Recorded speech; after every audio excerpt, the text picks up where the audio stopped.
भारत गौरव आचार्य श्री पुलक सागर जी गुरुदेव के प्रवचन और धार्मिक कार्यक्रम देखने एवं सुनने के लिए जिन शरणम मीडिया चैनल को अभी सब्सक्राइब करें और बेल आइकॉन पर क्लिक जरूर करें। छल से किसका नुकसान हुआ? दूसरे का या खुद का? विचार करिए।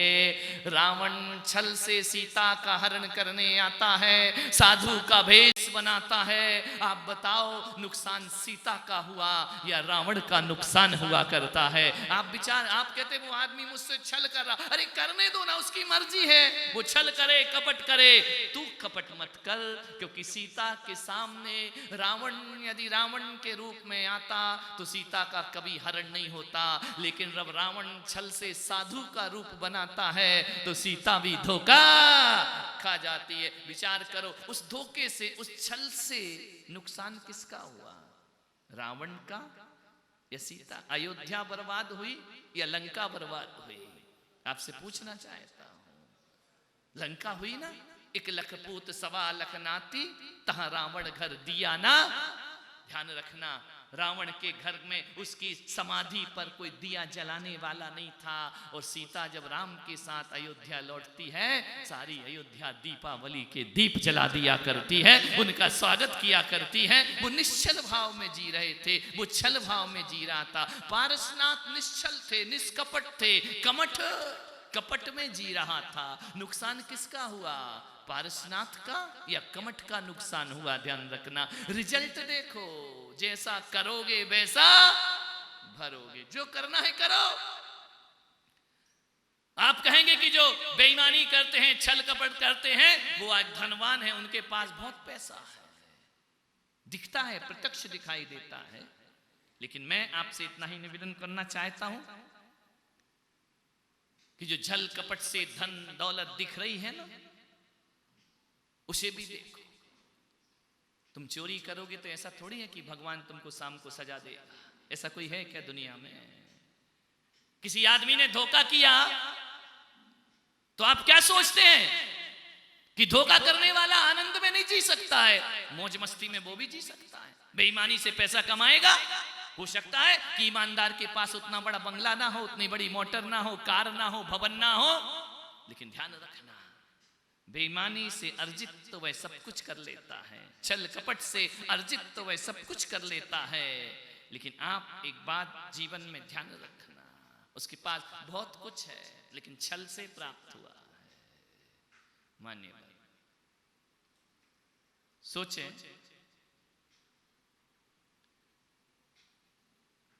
जीवन के बारे में थोड़ा सोचना है, थोड़ा सा चिंतन में जाना है। बेईमानी से, छल से वह सब कुछ प्राप्त तो कर सकता है, कोई रोकने वाला है?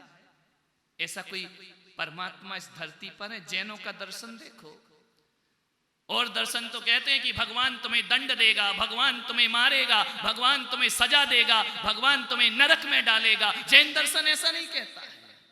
जैन दर्शन कहता है तुमको जैसे जीना है जियो, क्या फर्क पड़ता है? तुम छल से भी जी सकते हो, तुम निश्चल भी जीवन जी सकते हो, कोई तुम्हारा कुछ ना बिगाड़ेगा।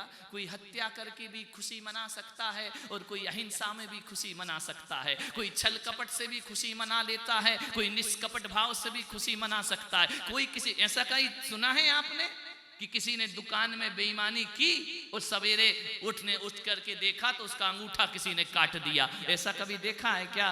कभी नहीं होता है। किसी ने हत्या की और दूसरे दिन उसकी गर्दन कट गई हो? ऐसा कभी नहीं हुआ करता है। ध्यान रखना, कोई परमात्मा तुम्हें सजा देने वाला नहीं है। और यदि परमात्मा सजा देने वाला होता तो यहां तुम गलत करते हो, वहां सजा तुम्हें। परमात्मा कोई कोर्ट थोड़ी है कि पेशी पर पेशी बढ़ाते रहेगा, अभी नहीं बाद में मिलेगी, अगली बार आओ, अगली बार आओ। परमात्मा ऐसा नहीं हुआ करता है, ध्यान रखना है। कोई परमात्मा ऐसा नहीं जो तुम्हें सजा देगा। तुम झूठ बोलो तो कौन तुम्हें मारने वाला है? कोई तुम्हें चोरी करो तो कौन तुम्हें सताने वाला है? कोई कुछ नहीं करेगा। अपने व्रतों का पालन छल से करो तो भी भगवान कुछ बोलने वाले नहीं है, ईमानदारी से करो तो भी भगवान बोलने वाले नहीं है। भगवान तो छोड़ो, कोई तुम्हें कुछ बोलने वाला नहीं है। आदमी स्वतंत्र है, जैसा जिए वैसा जी सकता है, कोई पाबंदी लगाने वाला नहीं है। सोचना आपको है, आपको कौन सी दुनिया चुनना है, छल कपट की दुनिया चुनना है या निष्कपट की दुनिया चुनना है। कभी सुपरमार्केट में गए, मॉल में आजकल बाजार लगा है, क्या होता है वहां बताना। मैं तो आज तक गया नहीं, मैंने सुना है, मैं तो किसी मार्केट में नहीं गया। क्या होता है वहां पे, बोलो। सुपरमार्केट में क्या होता है, मॉल में क्या होता है, सामान लेने जाओ तो बोलो, सारा सामान रखा है ना पूरा। मैंने देखा नहीं है, बिना देखे बता रहा हूं कि सारा सामान वहां लगा रहता है, जिसको जो उठाना है ट्राली में डालते जाओ डालते जाओ डालते जाओ। अब तुम्हें जहर डालना है तो भी दुकानदार कुछ नहीं कहेगा, अच्छी चीजें डालना है तो भी दुकानदार कुछ नहीं कहेगा। उसे क्या लेना देना है, तुमको तो जो तुम्हारी चॉइस हो, जो तुम्हारी इच्छा हो, उसमें डालते जाइए डालते जाइए डालते जाइए। कोई हाथ पकड़ने वाला नहीं है, कोई रोकने वाला नहीं है, कोई रोक टोक नहीं करेगा। वहां करते हैं क्या सोहन जी, देखा है ना मार्केट में ऐसे ही। आजकल वो वाला थोड़ी है, वो अपना पुराना जमाना की टमाटर छांट छांट के ले रहे हैं। यहाँ तो जो रखा है, उठाओ ट्राली में रखो और आगे बढ़ो। कोई रोकता है तुमको, हाथ पकड़ता है, बोलो। मार्केट नहीं गए क्या, माता जी महाराज हो क्या, गए होगे ना। ऐसे ही होता है ना आजकल। हमारे समय ऐसा नहीं था, हमारे समय तो देखना पड़ता था, तराजू देखना पड़ता था। आजकल तो पैकेट पे ही सब लिखा रहता है, ये उठाओ ये डालो, ये उठाओ ये डालो, ये उठाओ ये डालो। ध्यान रखना, कोई तुम्हें रोकेगा? यदि तुम्हें जहर की शीशी है वहां उठा के रख ली, कोई तुम्हें समझाएगा? कोई कहेगा ये मत रखो, तुम्हारी चॉइस। तुमको अमृत रखना अमृत रखो, जहर रखना जहर रखो, कोई रोकने टोकने वाला नहीं है। ध्यान रखना, सुपरमार्केट में सब कुछ अपनी इच्छा से चलता है। और मैं आपसे कहता हूँ ये जिंदगी भी सुपरमार्केट है, सब कुछ तुम्हें अपनी इच्छा से जीना है। चाहे तो कपट का जीवन जी लो, चाहे निष्कपट का जीवन जी लो, चाहे तो ईमानदारी का जीवन जी लो, चाहे बेईमानी का जीवन जी लो, कोई तुम्हें रोकने वाला नहीं है। लेकिन ध्यान रखना, जैसे ही आपने कोई सामान रखा, कोई सामान रखा, कोई सामान ट्राली में रखा, ध्यान रखना bill bill bill bill bill तैयार हो रहा है। ध्यान रखना, आप रखते जाओ, कोई आप पूरी 10-10 ट्राली भर लो तो भी कुछ नहीं कहेगा। लेकिन जब निकलोगे और हाथ में जब पर्चा आएगा, देखिए भाई साहब आपने ये लिया है, ध्यान रखिए। जैसे ही बिल देखोगे होश उड़ जाएंगे। ध्यान रखना, वो ये देख करके मत जाओ कि सब अपना है। अरे उतना ही उठाना जितना तुम्हारे हाथ में पैसा हो। ध्यान रखना, यदि आपको जब बिल मिलेगा तब पता पड़ेगा कि मैंने क्या उठाया और क्या नहीं उठाया, इसकी कीमत क्या है। लेकिन आप बताओ, ये सब उठाने के बाद बिल बना या रखते गए और बनते गया? बोलो बोलो बोलो। एक पैकेट डाला, वहां तैयारी चल रही है, मशीन तैयार हो रही है, 2 डाले 3 डाले, लास्ट में तो वो दिखाता है। समझ में आ रहा? काउंटिंग तो शुरू हो जाती है। जो भी आप छल कपट करते हैं ना, वो चढ़ना तो शुरू हो गया। ध्यान रखना, बाद में तो तुम्हें बिल दिखाया जाएगा कि ये तुमने किया। कौन रोकेगा? आप बेईमानी करो ना, आर्जव धर्म है। आप धोखा करो, आप छल कपट करो, कोई भी तुमको तुरंत सजा देने वाला नहीं है। ध्यान रखना, लेकिन जब बिल कटता है ना, तब पता पड़ता है कि रंजक दगा बहुत दुखदानी, सुख पावे संतोषी प्राण। मान बिल तो हमें ही भुगतना पड़ेगा। आप बेईमानी करो तो दुनिया तुम्हारा क्या कर सकती है? कुछ नहीं कर सकती। एक बंधन का मार्ग है, एक मुक्ति का मार्ग है।